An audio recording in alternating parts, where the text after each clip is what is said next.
Здравствуйте! В эфире межгосударственной телерадиокомпании «Мир» программа «Каз-Латин» и я ее ведущая Зара Исинаман. Заявление президента Казахстана о переходе с 2025 года на латинский алфавит мало кого оставило равнодушным. Эта тема широко обсуждается в средствах массовой информации и обществе. Проводимая в стране языковая реформа не оставила равнодушным и зарубежные СМИ. О чем пишут и говорят журналисты, мы обсудим в ближайшие 40 минут вместе с нашими гостями, которых я с удовольствием представлю. Базарбаева Зейнеп Муслимовна, доктор филологических наук, профессор, член-корреспондент Национальной академии наук Республики Казахстан. Разберген Каздархан Курмашкызы, заведующая отделом ономастики Института языкознания имени Ахмета Байтурсынова. Кейнова Жанар Кабдулашимовна, декан факультета казахской филологии и мировых языков Казахского государственного женского педагогического университета. И Дуйсенов Куатбек Конысбайулы, младший научный сотрудник Института языкознания имени Ахмета Байтурсынова. Здравствуйте, я очень рада приветствовать вас в нашей студии, уважаемые спикеры. Ну и прежде чем мы приступим к нашей беседе, прошу вашего внимания на экран. Уже давно всем объяснили на популярном языке, что латиница нам нужна для того, чтобы мы как-то интегрировались в мировое сообщество. Да? Мы очень часто говорим о том, что мы должны создавать какие-то свои бренды, не знаю, мы должны, нашу культуру должны узнавать, наши книги, произведения должны читать и понимать. Но как будут нас читать и понимать, если нашего языка не знают? Мы же понимаем, что сегодня корейские или китайские бренды, мы сегодня почему о них знаем? Потому что они не пишут на своих иероглифах, они тоже уважительно относятся к своей письменности, да, у них есть иероглифы, которые означают глубокий, возможно, какой-то философский смысл и так далее. Но они поняли, что если они хотят продавать нам машины, условно говоря, или оргтехнику, компьютеры, то они должны перейти на латиницу. И благодаря этому они, собственно говоря, и захватили весь рынок. Сегодня мы пользуемся их мобильными телефонами, ноутбуками, ездим на их машинах. То есть все очень просто, предельно. И не надо тут ломать голову и думать, так зачем нам вообще латиница? Она нам нужна, действительно, если мы хотим быть продвинутой нацией, и мы хотим со всем миром как-то общаться, интегрироваться в мировое сообщество как-то. Известный казахстанский журналист, телеведущий Талгат Куспаев говорит, что вокруг темы латинизации казахской письменности создается некий искусственный ажиотаж. Кто-то пытается политизировать этот вопрос, другие боятся остаться безграмотными. Все эти опасения, которые обсуждаются в обществе, Талгат считает абсурдными. С чего вдруг мы станем безграмотными, если, допустим, будут четкие правила прописаны, как произносить сочетание тех или иных букв, да? Вот простой пример. Есть слово популярное, да, сегодня во всем мире, слово people, да, на английском означающее народ, да, нацию. Вот.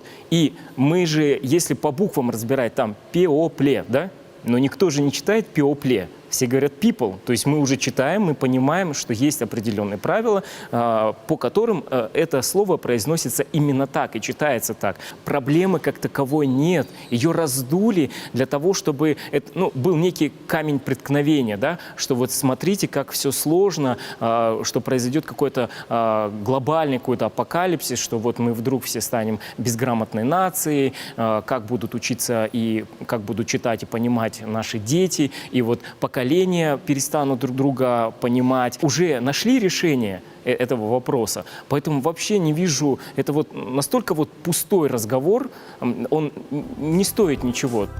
Аргументы русскоязычного населения страны о том, что они не смогут читать на латинской графике казахский текст, так как и на кириллице им достаточно не владели, и вовсе вызвало возмущение у журналиста. Уже понятно, человек говорит о том, что он не знает казахского языка, и сейчас он ставит вопрос о том, что как он будет понимать, если вдруг его коллега начнет писать на латинице. Он уже его не знает. Он не знал его и на кириллице, он его и не знает на латинице.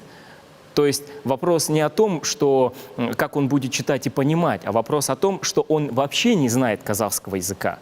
Вот в чем проблема. То есть надо сначала тогда, наверное, учить, освоить казахский язык, и потом никаких проблем у тебя, собственно говоря, не возникнет. Когда госязык казахский, что логично в Казахстане, и ставится вопрос, могу ли я или хочу ли я знать казахский язык, это просто априори какой-то глупый вопрос. Такой вопрос нельзя ставить. Если ты гражданин Казахстана, ты проживаешь в Казахстане, и казахский язык – государственный язык, ты должен на нем говорить, ты должен им владеть, ну или как минимум его понимать и считаться. Срок перехода казахской письменности на латиницу, определенный до 2025 года, Талгат считает оптимальным. Он один из многих казахстанцев, кто уже сегодня использует латинскую графику в повседневной жизни. Я жду скорейшего перехода. Уже хочется, чтобы действительно мы просто взяли и перешли от слов к делу. Давайте все вместе сегодня постараемся объяснить нашей аудитории, какие цели и задачи ставит перед собой языковая реформа. Глава государства не раз говорил, что переход на латиницу, он направлен на развитие и модернизацию казахского языка и на развитие высоких технологий. Мы входим в мир цивилизации, вхождение в мир прогресса, в мир цифровизации. Это позволит нам войти в глобальное информационное пространство. А если мы перейдем на латиницу, то мировое сообщество будет иметь возможность ознакомиться с нашей культурой богатой, с нашими традициями, с нашей историей. Поэтому это цивилизационный выбор. Мы будем вместе с миром. Поэтому я считаю, что это историческое значение для нас имеет переход на латинскую графику. Принято историческое решение о переходе казахской письменности на латинскую графику. Были откровенно резкие суждения, резкие осуждения, вот такие мнения о том, что вот Казахстан отмежевывается, отдаляется от русского мира, от славянского мира. То есть искали политическую подоплеку, что Казахстан вот таким образом хочет вот, на основе письменности, культуры отойти от России, дистанцироваться от России. На самом деле, как объяснил вначале сам президент Нурсултан Абишевич Назарбаев, нельзя политизировать данный процесс, потому что это сугубо научное мероприятие, то есть переход казахской письменности на латиницу, то есть он имел историческое прошлое, и это возвращение исконного звучания, исконной природы казахского языка, потому что оно после перехода вот в 40-х годах опять на кириллицу, когда перешли, началось массовое вот заимствование лексики иностранной вот, и терминологии. То есть казахский язык, он начал терять свою самобытность. Как раз-таки чисто утилитарная, научная вот такая задача стоит, чисто прагматическая. И политизировать излишне, думаю, не стоит.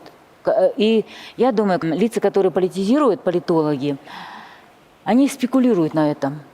Да, это чистой воды спекуляция, думаю. Многие считают, что если мы перейдем на латиницу, то мы уйдем от русского мира. На самом деле такого не будет. Сам президент говорил, что мы к русскому языку и к кириллице будем относиться так же бережно, как мы относимся к казахскому языку и к латинице. Потом имеются у нас общие границы, очень длинные, и это в хорошем смысле слова не позволит нам друг от друга отмежеваться. И нас связывают и экономические связи, культурные связи, политические и, наконец-то, родственные связи. И надо сказать, что в последнее время у нас даже эти связи развиваются, не затухают. Потому что, когда я училась в Москве в 70-х годах, у нас только единицы учились в Москве. А теперь косяками едут в Москве учатся. Да, и даже работают в получают Москве, там в образование. Ленинграде. Поэтому наши связи будут, наоборот, развиваться. И потом то, что мы владеем русским языком, это наше достояние, наше превосходство. И казахи никогда не откажутся от этого. Переход на латиницу – это веление времени, это тот исторический путь, который проходят народы. Мы же знаем, что в истории есть много примеров, когда в какой-то определенный исторический момент проводились вот такие вот языковые реформы. Да? Мы знаем из истории того же русского народа, когда он принял православие, и весь славянский мир разделился на два ареала, на Славия Ортодоху и Славия Латину. Да? Вот по пути Славия Латина пошли западные славяне, по пути Славия Ортодоха, южные и восточные славяне. Вот каждый народ, в принципе, имеет право выбирать свою письменность, свой исторический путь, по которому он будет идти. Действительно, этот вопрос вызвал в средствах массовой информации большой резонанс.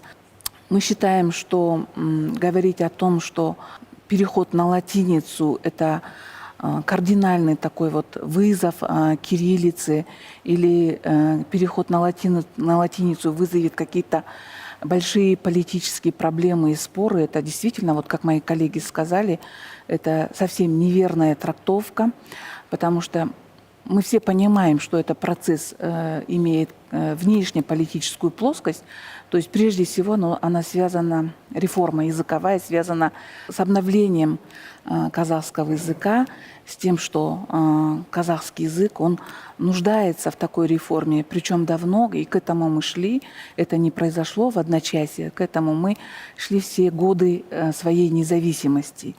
И то, что вот молодое поколение будет болезненно относиться к латинице, это тоже неверно, потому что сейчас мы знаем, какие дети, они изучают английский язык еще с первого класса в детском саду, поэтому они хорошо знают этот алфавит, и проблем с таким вот переходом не будет. Но единственное, конечно, многие говорят о том, что у нас богатое кириллическое наследство, духовное наследство, письменное наследство, что это канет в лету.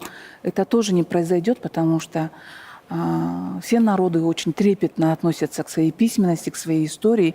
Это тот большой исторический путь, который прошел наш народ, казахский народ, и мы очень ценим это богатство, кириллическое богатство. Конечно, оно всегда будет актуальным и всегда будет жить. Переход на латиницу нельзя только смотреть в политической плоскости. Есть еще многие аспекты, которые надо рассматривать. Это, во-первых, технический аспект. Всем известно, что специфические казахские буквы на кириллице сейчас по дизайну можно только на 4 или 5 шрифтах написать, а на других будет или слишком коряво, или будут другие технические проблемы с форматированием.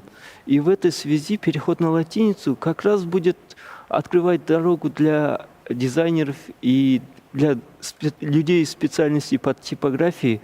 Они смогут писать слова на разных шрифтах, разными способами и не бояться, что при форматировании оно потеряется или станет кривым, или другие возникнут проблемы. Переход на латиницу имеет множество аспектов, научных, культурных, сугубо технологических, но вместе с тем это, как постоянно отмечают, это, во-первых, интеграция в общетюркский мир. То есть латиница должна сблизить их. Они и так исторически, духовно, генетически близкие народы, они больше будут соприкасаться в плане культуры, в плане науки и так далее. А помимо этого, за рубежом живет довольно-таки большая по численности казахская диаспора, с которыми не налажен контакт. То есть они, скажем, китайские казахи, они на арабице, то есть арабская вязь у них, но они знают латиницу. И также и в Европе, которые, в Турции казахи, в Турции же это тоже латиница, поэтому это приведет к консолидации, к интеграции самих казахов. Переход на латиницу, оно имеет практическое значение, чисто лингвистическое значение, с этой точки зрения смотреть надо. Потому что сейчас, допустим, у нас 42 буквы кириллического алфавита, а звуков намного меньше. И школьнику будет намного легче изучить 26 букв латинского алфавита, чем 42 буквы кириллического алфавита, допустим. И потом работники образования и науки рассматривают переход на латиницу как часть образовательного процесса. Оно никакого политического значения не имеет.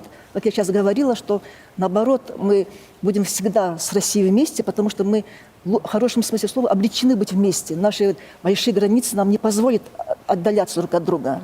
И будем лучше уважать друг друга, мы не будем друг от друга зависеть.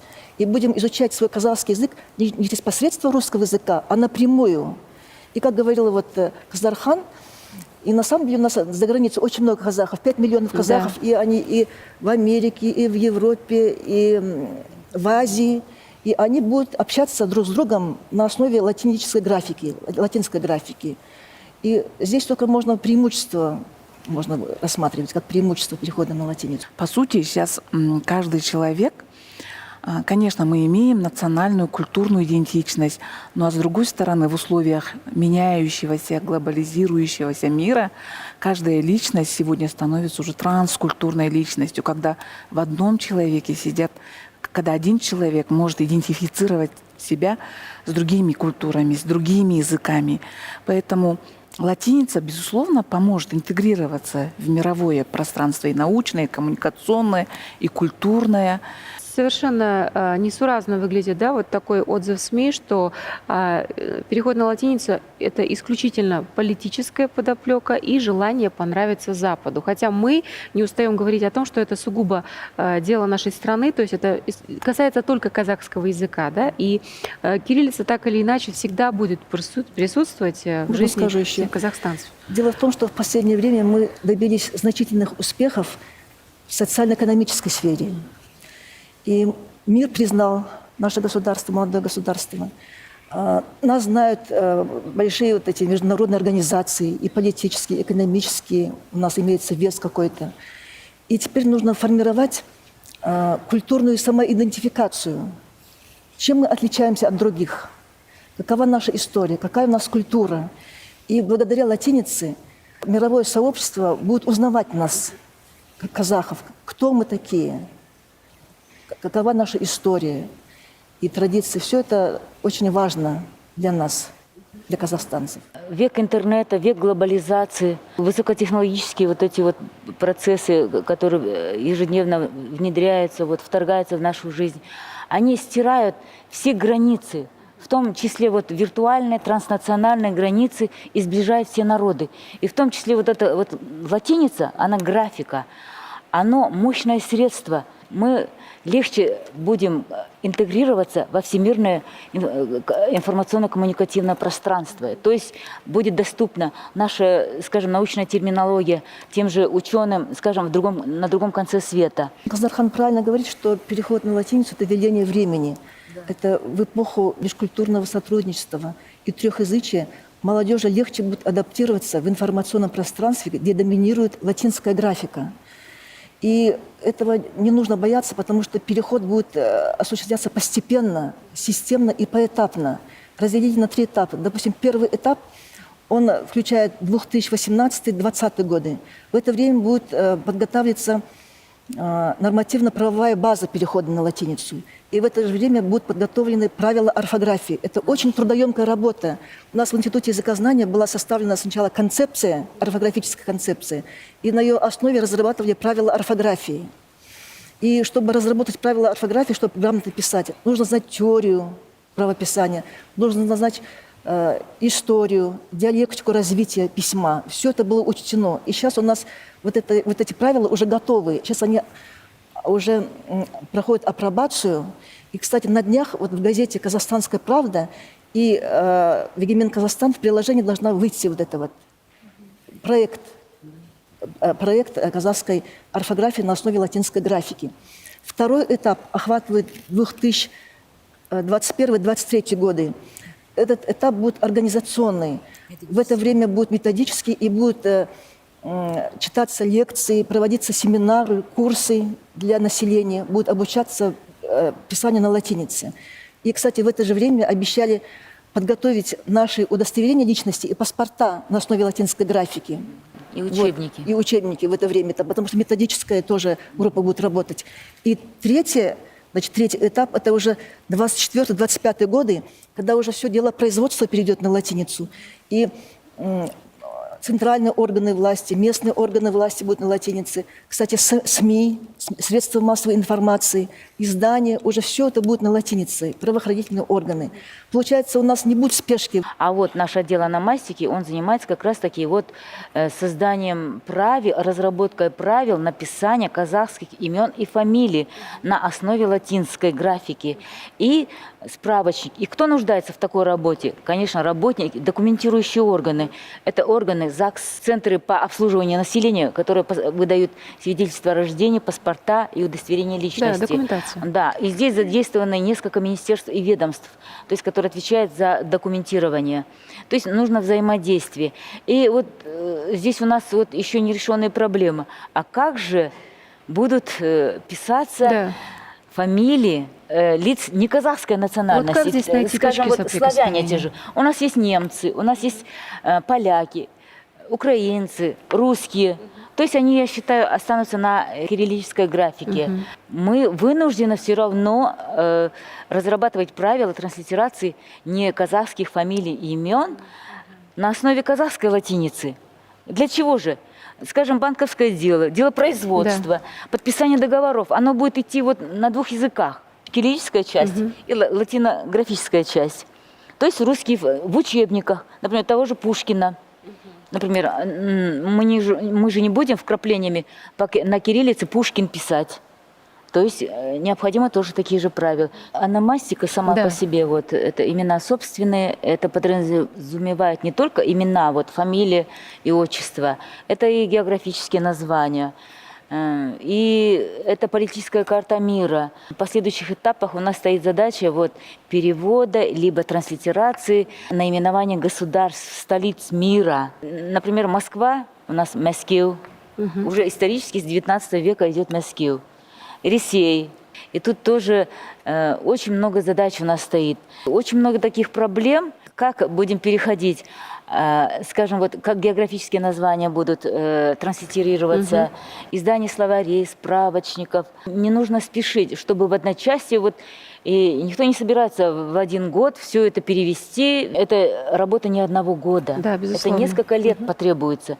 То есть будем поэтапно. И также вот точно так же вот с фамилиями, именами и отчествами. То есть запланировано с 21 по 25 год, то есть полноценный переход личной документации, вот, удостоверяющих личность паспортов, состоится уже после 25 года. А до этого вот переходный период. А мы, ученые, как всегда, вот идем на шаг вперед и разрабатываем научно-теоретическую базу, инструкции, словари, правила. То есть хватает своих задач, и нам некогда вот обращать на истерии со стороны. Я хотела сказать, сейчас у нас есть два течения, я их называю пуристы и модернисты. Пуристы – это за чистоту казахского языка. Они хотят, чтобы в казахском языке, вот как мы писали вот в прошлом веке, так мы писали бы и говорили бы. То есть они против некоторых звуков, допустим, «ф», чтобы они говорят, вместо физика, физика давайте будем говорить. Зачем нам нужны лишние буквы, которые с русского языка, фонемы, которые с русского языка пришли, лишние звуки. А модернисты – это противоположное течение, они хотят все на английский лад, потому что сейчас молодежь и многие знают же английский язык. Допустим, почему нам не сказать бы революция, revolution, или вот такие, чтобы окончания были английские. Поэтому, ну, конечно, мы языковеды, мы же реально подходим, и мы занимаем серединную позицию. Нейтральную. То же самое было в истории русского литературного языка. Карамзинисты, шишковисты – это нормальный процесс. И гражданская азбука при Петре I вызвала много ожесточенных споров. Но, тем не менее, азбука состоялась, кириллица принята, она многие века уже функционирует. Вот поэтому это естественный процесс, когда это нормально, даже когда вот принятие латиницы вызывает столько споров внутри ученых. Мы знаем, что внутри ученых сложились различные концепции. У нас фонематический принцип. Фонематический принцип, то есть существует фонема, она соответствует графеме, и когда мы пишем, вот это у нас фонем не меняется в зависимости от позиции, там, будь то редукция, ассимиляция и другие там какие-то фонетические явления. И сейчас интересно, как мы будем писать, допустим, вот эти иностранные слова. Кстати, последнее вот это вот проект мне очень понравился. Мы там его дорабатывали, мы работали там в нескольких местах, ездили. Где-то мы в Зеренде были, там, на Копчегае были, мы проходили вообще апробацию, все это разрабатывали. И, допустим, слово как маневр, как мы будем писать, допустим, да, вот, иностранный маневр, оказывается, мы будем писать как маневр, как во французском языке. У нас есть вот это. Зиния Пуслиевна, продемонстрируйте нам, пожалуйста, как мы будем писать маневр?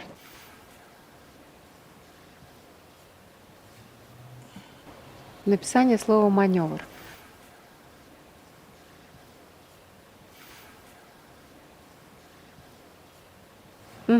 Мы думали, мы хотели сначала вообще через «е» написать маневр, потому что «ё» же, вот это вот «ё», мы думаем, как вот «ё» нам это обозначить. «Ё» сначала мы «е», как маневр писали. А потом решили, вот последний вот мне проект понравился, маневр, потому что вот эта буква, это сейчас, которая вот эта вот буква, вот казахская, вот, Кстати, французский и казахский очень похожи, они, там такие же есть звуки похожи. И я думаю, вот я сама специалист еще французского языка, поэтому Да, мне вот мы это очень знаем. понравилось. Да? А сейчас паркинг, допустим, будем как писать? Тоже было два варианта. Или мы пишем, как на английском пишем, или по-казахски. Вот сейчас кин. Вот. Кстати, если нет, это вот так будем писать. Паркинг. Паркинг. Хотели вначале писать как НГ. Было предложение. Паркинг. Потом у нас вот НГ, оно вот это вот звук Н, оно очень передает, очень похоже на это. Почему нам им не воспользоваться? На английском как пишется вот это слово? Вон оно. Вот НГ в конце. НГ. Мы вместо НГ, Паркинг.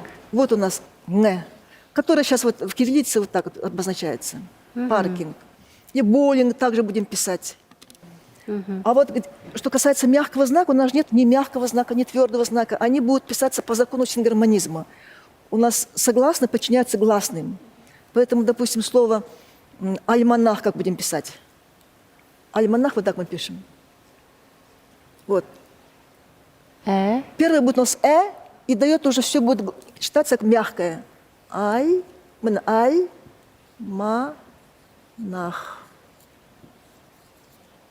Вот.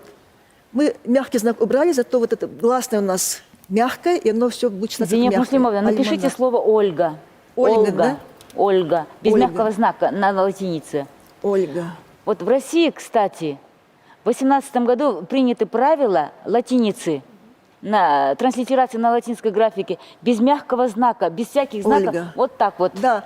Мы пишем И у нас Ольга, будет будто, и да. все будут читать Ольга, потому что написание Да. и произношение – это разные вещи. Одно, значит, отвечает орфография, за другое орфоэпия. Поэтому, чтобы узнать, вот мы будем Ольга вот так писать. Нормально, Ольга Да, да. есть. Какое еще слово написать? Давайте еще. Напишите Москва. Москил? Москва. Rescue. Москва. Москва. Поскольку вы говорили, да? Да. Елисей, Москва. Москва с это акутом. Ага, сейчас. Москил. С этим Кеу. акутом, да? Y Вот так. не сваря. Москил. Y жоқ. Вот так вот у нас. Сейчас вот так обозначается у нас. Хотелось бы, конечно, его обозначать по-другому, хотелось бы. Да. Да, прямо просится. Хотелось бы вот так обозначать. Но пока у нас вот такой вот алфавит. Когда у нас был латинский алфавит в 29-40-х годах, допустим, взять буквы и У, постоянно споры идут, как будем писать и У. Они писались двумя буквами. А в кириллическом, в кириллице уже писались одной буквой. Многие не понимают законы орфографии. А законы орфографии, самый главный закон орфографии – это закон экономии. То есть главная цель орфографии – в кратчайший срок до какого-то человека донести информацию нужную. Поэтому это во всех языках есть. Есть универсальные законы. Когда знаешь один язык, то какое-то непонимание идет. В основном об этом говорят пуристы. Они говорят, что вот когда мы пишем одной буквой, то мы портим казахский язык, что мы вот с русского языка взяли. На самом деле это не с русского языка. Это во всех языках так. И У, допустим, есть в английском, во французском, в польском языках они называются полугласные, да. А когда мы говорим, что в казахском языке полугласно, все удивляются, как же, это вы же взяли с русского. На самом деле это во всех языках есть, это универсальное вот это такое явление. Закон фонологизации есть. Фонологизация, когда вот с развитием языка, с развитием мышления прибавляются новые фонемы. Новые фонемы из-за внешних и внутренних факторов. Внешние факторы не появляются за счет новых слов, новой терминологии. Допустим, сейчас никто же не против, что вагон мы говорим, никто вагон не скажет, правильно? Потом фабрика, фирма говорим, никто не против, правильно? Правила они должны быть простые, должны быть. И чтобы другие народы, чтобы они изучали казахский язык. Если у нас будут такие сложные правила, то никто не сможет изучить его. Даже сами казахи не смогут изучить. Мы вернемся в нашу студию после небольшого видеоматериала. После принятого решения о переходе казахского алфавита на латинскую графику общество активно включилось в обсуждение. Реформа языка обсуждается не только у нас в стране, но и за рубежом. На телевидении, радио и в печати появляется много информации о причинах латинизации казахского алфавита. Если в большинстве казахстанских СМИ переход на латиницу подается как прогрессивный шаг, который поможет модернизации страны, то в зарубежных иная точка зрения. Более того, есть моменты, когда коллеги из-за рубежа и вовсе не владеют темой.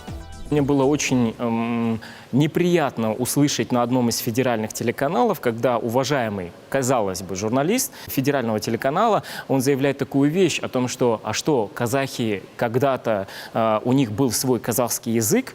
То есть он не говорит о том, что как мы будем переходить на латиницу, какие проблемы, возможно, возникнут. Любая реформа, она действительно сопряжена с какими-то трудностями, сложностями и так далее. Он говорит о том, что у казахов не было казахского языка. То есть это просто, мне кажется, это такая глупость ее сказать.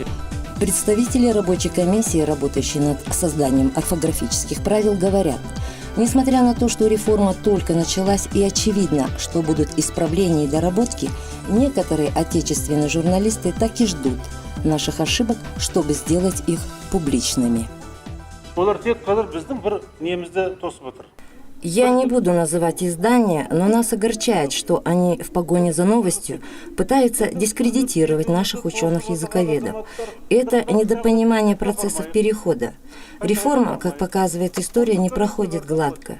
Само слово подразумевает задачи и решения. Нас ждет колоссальный труд, в ходе которого будут и ошибки, и верные решения. И поэтому действия таких изданий нам непонятны и, более того, возмущают. Итак, уважаемые спикеры, после увиденного, как вы считаете, это недопонимание действительности, скептицизм или просто это противники языковой реформы этого нововведения? Будут мешать. Но, как говорится, собака лает, караван идет. И караван истории никогда не остановится. То есть казахский язык, он будет развиваться, его письменность будет развиваться все равно. Конечно, средства массовой информации преследуют разные цели. Но прежде всего они хотят, наверное, как-то разоблачить, как-то продемонстрировать, что реформы могут иметь неудачный характер, или свести на нет все труды наших ученых-лингвистов. По переходу на латиницу в обществе спекуляции были и будут. Они как бы естественный процесс. И как говорят, есть 3 этапа отрицания. Это там сначала высмеивание, потом игнорирование, потом агрессия. Но в конце концов все равно реформы, думаю, будут приняты и с успехом внедрены.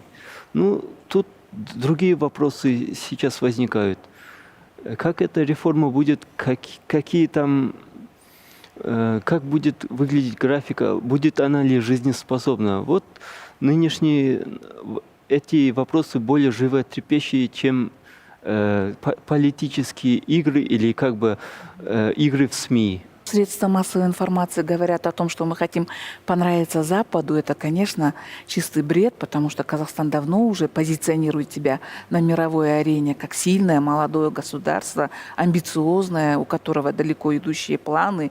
Поэтому спекулировать латиницей, произвести впечатление на кого-то... Да, я соглашусь с вами. Нет, конечно. Вот также здесь... в иностранных СМИ было сказано, да, что не будет ли это разразнением, да, некоторым в обществе. То есть вот русскоговорящее население, казахскоговорящее население, не потеряют ли они вообще точки соприкосновения при переходе казахского алфавита? Нет, первоначально мы же не можем предвидеть все проблемы.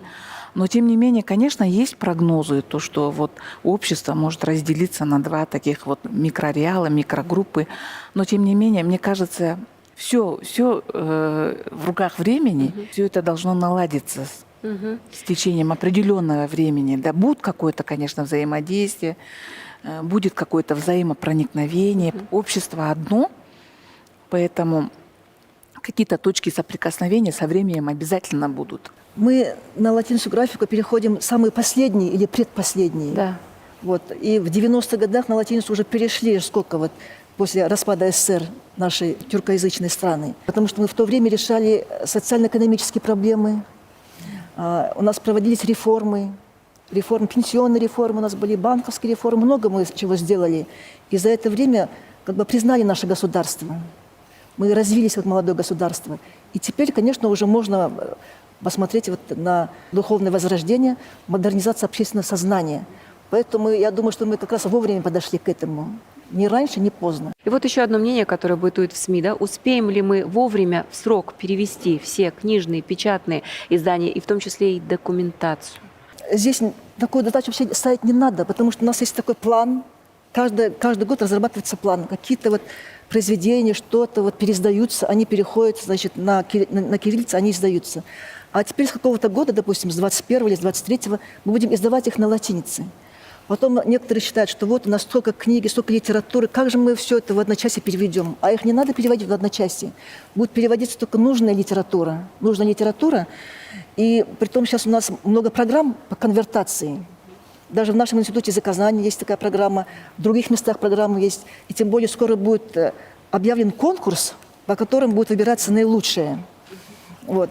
И Да, поэтому нам доклад. достаточно одной кнопки, нажать одну кнопку, и в несколько секунд все это переведется. Ну и в завершении нашей беседы, уважаемые спикеры, в какой мере, на ваш взгляд, латинизация отвечает интересам консолидации казахстанского общества, и что лично каждый из вас ожидает от данной языковой реформы?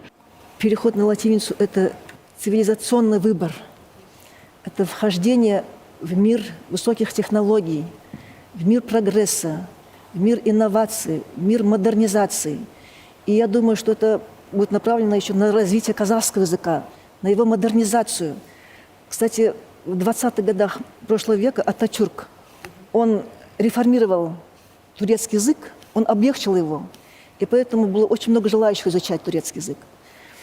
И поэтому я считаю, что вот за казахским языком будущее, и мы будем в глобальном информационном пространстве, и нашей молодежи, прежде всего, будет легко адаптироваться в этом образовательном, информационном таком пространстве. Латинская графика, оно не должно выступать фактором размежевания внутри самого казахстанского общества. Оно должно быть как раз-таки консолидирующим фактором. У нас у тюркоязычных народов, проживающих, а также представителей славянской национальности. То есть более 100 национальностей проживает в Казахстане. И думаю, со временем они проникнутся этой идеей духовного возрождения, модернизации. То есть придет понимание, возникнет понимание со стороны других народов и национальностей, проживающих в Казахстане, что это вынужденный и острый, необходимый выбор казахского народа для сохранения природного облика, звучания, исконности самого казахского языка. И я думаю, на основе вот такого глубокого взаимоуважения, гражданского взаимопонимания внутри общества казахстанского будет успешным переход, такой плавный, безболезненный переход. И сейчас, конечно, очень много опасений, а как это вот стереотипы. Но, как говорят специалисты, в течение месяца можно научиться всему. То есть автоматизируются навыки, на автоматическом уровне уже будет легче читать и писать. То есть глаза боятся, руки делают. От реформы языка много ожиданий. Это и культурная модернизация, и придание нашему языку нового облика, нового звучания, и сохранение старого облика казахского языка. Тут у меня возникают другие опасения насчет реформы. Опасения касаются того, что мы все еще не знаем внутреннюю структуру и как бы внутренние механизмы латинского алфавита и как бы его процессы соприкосновения, формирования и интеграции с разными языками. И в этой связи как бы по факту кириллица и латиница уже более полторы тысячи лет совершенно другие системы письма. Разграничение их внутренних механизмов и разграничение их внутренней структуры, думаю, это один из важных факторов. Оно очень будет влиять на реформу алфавита. Действительно, переход на латиницу дает возможность обновление казахского письма, возрождение казахского письма. Он получит вторую жизнь, свое свежее дыхание.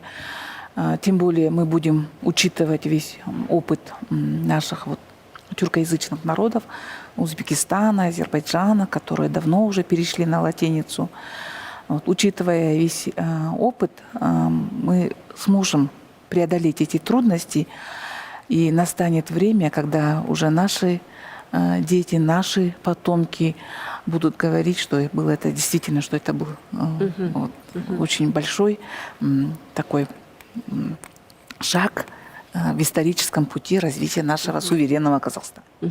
Благодарю вас, уважаемые спикеры. Да, действительно, практически более 90% казахстанцев, вне зависимости от своих политических убеждений, позитивно восприняли переход казахского алфавита на латинскую графику, понимая, что прежде всего он направлен на реформирование казахского алфавита и правил орфографии.